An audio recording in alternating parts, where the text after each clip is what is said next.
Tokyo last year.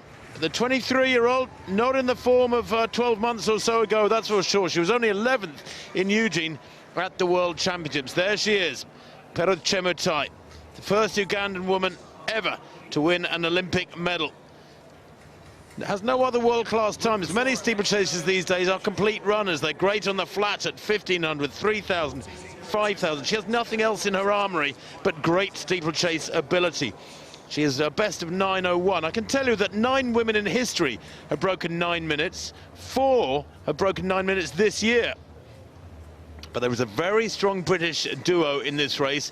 Lizzie Bird there for England, and Amy Pratt, who set GB records, British records in the heats and final in Eugene at the World Championships, where she finished in 7th place. Have good chances of medals here. Chemutai, bit of an unknown force really after her form at the World Championships. Jacqueline Chepkoech, watch her, the youngest in the race by 5 years, the Kenyan. She's just 18, the World Under-20 champion in Nairobi last year. Could be a real danger.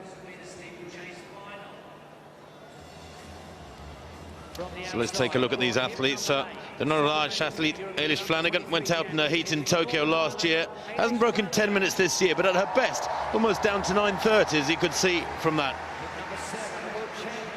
Brielle Urbacher of Australia, coached by her mum Jodie, works for the family business, runs for the Darling Downs Club. And there is Amy Pratt, the British record holder. Went out in the heat in Tokyo, but how she's come on. She came 7th at the World Championships in Eugene with a really strong finish. It was a fabulous performance from her in Eugene. There's Nilani Rathnayaka of Sri Lanka, national record holder for them. Ran 9:40 to win the national championships on the 9th of April. Some while ago now, Amy Cashin of Australia went out in the heat of the World Championships in Eugene, but at 9:21, she's very much a world-class competitor. Watch her. This should be pretty tight, this race. Lizzie Bird of Great Britain, Shaftesbury Barnet Harriers, born in Manila in the Philippines, coached by Pat McCurry, and 9th in Tokyo last year at the Olympic Games. She has best of 9:19. There is Chemutai, the Ugandan. Bit of a mystery over her form. 5th in the World Championships 3 years ago, but the Olympic champion in spectacular fashion with that personal best of 9:01 to win in Tokyo last year. And Jacqueline Chepkoech, I think she's a bit of a dark horse, this young lady. Only 9:21 this year, and that is her lifetime best. But for the 18-year-old, it was at Nairobi, at altitude, at about 6,000 feet. So that means that she can go a great deal faster. There's no doubt about that. Again, Chepkoech of Kenya, like the Olympic champion Chemutai, has no world-class times in other distances. So away they go. A small field, but it promises to be a fascinating race, this one. The English duo have got to give their best here to live with the best of the East Africans. And I'll tell you what, Chepkoech has laid down her case straight away. Look at that. Goodness me, 150 meters run, and she's away and gone. Jacqueline Chepkoech went out in the heat of the World Championships, but she's a different runner here. That's perfectly clear. That's a 50-meter lead with less than 40 seconds on the clock. Talk about getting a slap in the face from one of your competitors. This is such a shock for the rest of that pack. They must be running. What on earth do they do? If these two, or one of them, comes back, then of course there'll be a chance of getting a silver medal. But at the moment, the gold and the silver are 50 or 60 meters further up the track.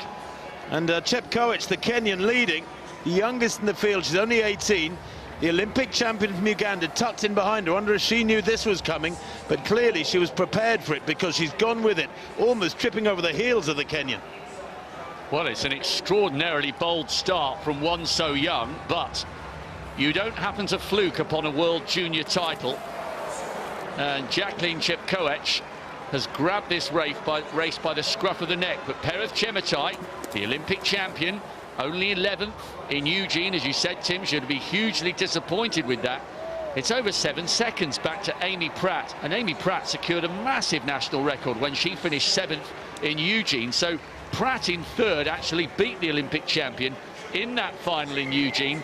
And I guess the only danger here, Tim, they are two world-class performers, but have they gone a little bit too hard too early?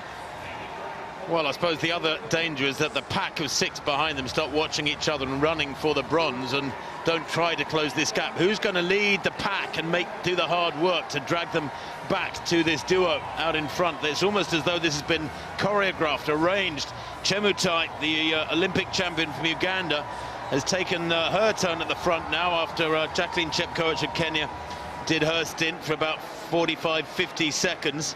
So they are working together, it would seem, whether or not there's been any verbal agreement. And the rest of this field, with Amy Pratt leading the pack, leading the chase, are being pulled asunder because they have got to start running as hard as they possibly can and hope upon hope that these two, or one of them at least, comes back. But they're loping along, looking very, very comfortable. And what is fascinating about these two women is they are specialist steeplechasers. I've been looking at their cards. Neither of them has any world-class times at 1,500, 3,000 on the flat, 5,000, 10,000, nothing. Just steeplechase. Absolutely focused on the barriers. It's one of the toughest events in the entire program of track and field athletics. And they are supreme specialists.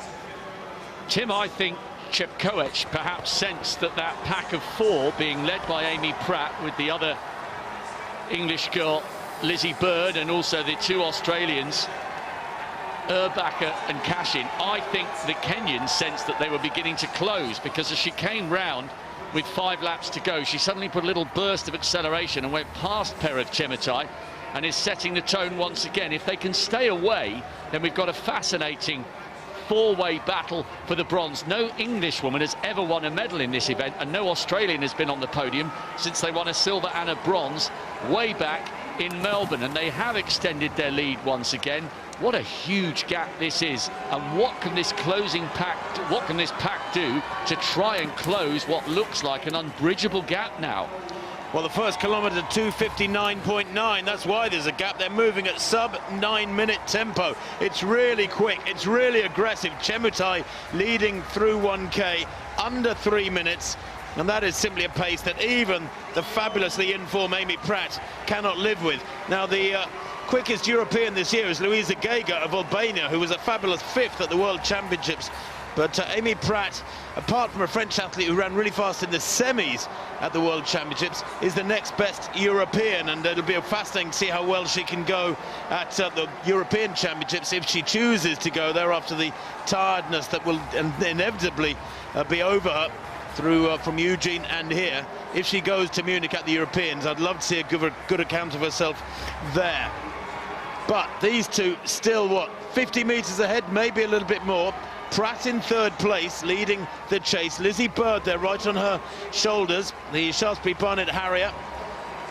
And one of the Australians there in 5th place as well. That's Amy Cashin, who's right there. Cashin, who's a 9:21 performer, not much slower than the British pairing. Lizzie Bird is a 9:19 performer. Amy Pratt has elevated herself to real world class with her British record in that final in Eugene, 9:15. And at the front there, just sense a little bit of a faltering from the Ugandan, the Olympic champion, Pereth Chemutai. Now, why is that? It's strange, isn't it? Her season's been strange, Rob, as we see the English duo trying to close them down, because she has run 9:05 this year. She ran that up to the Prefontaine meeting back on the 25th of May in Eugene, and yet when she returned to Eugene a couple of months later, 11th place. Yeah, she hasn't been able to build on that Olympic title in terms of her consistency. It's just over, or just around about 6 seconds there. I think there might have been a faller, one of the Australians. It wasn't Cashin. She's trying to get in the mix for the bronze. It was the other Australian, Urbacher, who's now back up on her feet, the Oceanian champion. It has been a strange season for Pereth Chemutai, but I tell you what, they'll be getting so excited in Uganda. She's an iconic figure in Ugandan sport. And remember, Dorcas Nzakuru of Uganda became the first Commonwealth champion. This event added to the programme for women in 2006. But look at this, the 2 East African nations side by side. This is going to be a fascinating conclusion. Well, the second kilometre, a 3:08. They went through 2K in 6:08. They slowed a little bit through that second kilometre, and in fact the gap, if anything, may have closed 5 or 10 metres, but not by much, as the English duo now separate. And it's actually Lizzie Bird who's moved into 3rd place and is beginning to separate herself from Amy Pratt. She might be heading for the bronze medal as we get to the latter stages of this one. The reigning champion for about another 2 minutes is Aisha Pratt of Jamaica. That was a huge upset when she won in 2018 on the Gold Coast. And Chemuthai's fallen. She's really feeling the fatigue. She crashed over that barrier, Tim, went down, and now she's letting her adrenaline fly. And she's doing well here to get back into this race. So we had a faller in the form of the Australian Urbacher, but the woman in second place, the Olympic champion, has gone down and has lost touch with the leader. There's Bird. What a battle for the bronze and the silver now. Well, that's an indication of fatigue creeping in, isn't it? When you're tired in the steeplechase, those errors happen. And you really pay in spectacular fashion trying to clear those barriers. If you smack into them, they don't budge. You do. Your flesh and bone moves, not the barrier itself. They're very heavy indeed. Well, Steeplechase, the reigning world under-20 champion, surely heading for gold now after that fall halfway round the penultimate lap from Chemuthai. And what a run this is from Lizzie Bird. 9th at the Olympic Games last year. The 27-year-old could be heading for a personal best here. The 2K time, remember, 6:08. How quick will this final lap be covered in this final kilometre? We're in for a spectacular conclusion here because, yes, it looks like the World Junior Champion is heading for the gold, but watch Lizzie Bird in third. No English woman has ever won a medal in this event, and she's closing in on the Olympic champion. She is indeed there. Centre of picture. Lizzie Bird in the white and red of England. The crowd on their feet, roaring her on. That gap was 50 or 60 metres for most of the race. Then, of course, the Olympic champion, Chemuthai, had that awful fall a lap ago. And Lizzie Bird closing right up on the Ugandan. Bird moves into second place, and she will get a massive surge of adrenaline from that move and from the roar of the crowd as Steeplechase eases into the straight now, heading surely for the Commonwealth gold. But watch the clock. This is going to be quick. The fastest time in the Commonwealth Games, that, of course, held by Nzikuru in that initial version of the steeplechase in the Commonwealth Games. 9:21 is the Commonwealth record. She's going to smash that. And Lizzie Bird closing all the time. Kenya take gold. England a fabulous silver. And Uganda, the Olympic champion, back in third place. Well, I'll tell you what, she had an awful fall and she's hobbling. And Amy Pratt comes home for fourth place there. But I'll tell you what, in the words of my old colleague back in the 1980s, Colin Reitz, who took a World Championship bronze medal in the steeplechase in the inaugural World Championships when Henry Marsh fell on the home straight when heading for third place, and Colin eased past him, clearing the barrier okay, and he was interviewed afterwards. He said, well, you've got to clear the barriers, haven't you? That was his comment. That was as subtle as was needed. I remember watching that whirl. It was one of my abiding memories of the inaugural World Athletics Championships. All credit there to Chemuthai for pulling herself up off the ground. I think Lizzie Bird was closing in on her anyway, but the acceleration she produced over the last 600 metres was roared on by the crowd. It was a brilliant effort. She's broken her PB, Lizzie Bird, 9:17. That is an absolutely staggering performance. Chemuthai's really hurt herself. She's done well to carry on and finish that race on the podium, the Olympic champion. But what a run by Bird to come through and separate the two East Africans with the first medal by an Englishwoman in this event. Well, that's a terrible shame for Chemuthai. Looks like she's really hurt herself. She must have been in agony. And the Australian here, Brielle Urbacher, well, she's had a tough old night too. She must have been the fall-up earlier on in the race, but determined to carry on. The 23-year-old. Her mum, Jodie, I'm sure, will be in the crowd. And her teammates from the Darling Downs Club back in Queensland will be so upset to see that result for her. But she'll be back for more. She's young and full of spirit, clearly. But Kenya's celebrating gold in the event that they feel they own. They've won 8 of the 12 medals in this event in the 4 previous editions of the Commonwealth Games. Well, now they have a 9th medal out of 15, and Lizzie Bird is on cloud 9. I don't think she can believe it.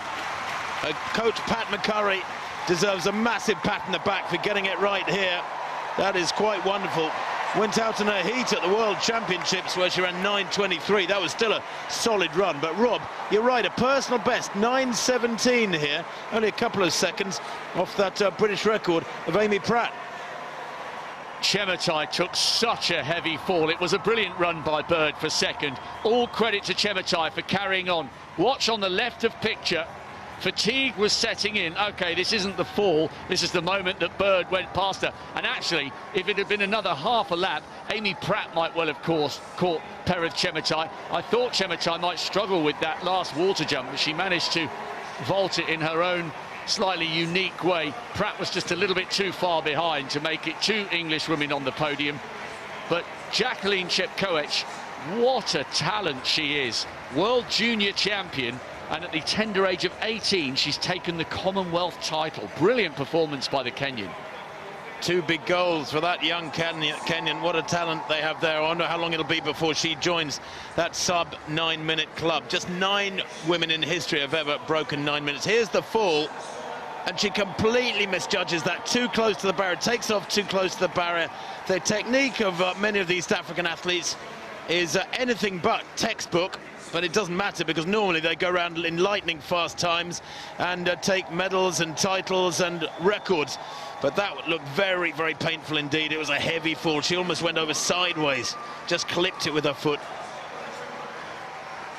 Well, there it is. Jacqueline Chepkoech adds Commonwealth gold to her World Under-20 gold in front of the home crowd last year. Well, this is in front of a British crowd, and it was Lizzie Bird who was in front of a home crowd, taking a super silver for England in a personal best. Behind that games record of Chepkoech, Perez Chemutai, a battling bronze, because she was clearly in agony, the Uganda. Such a brave run. And Amy Pratt, well, great running her.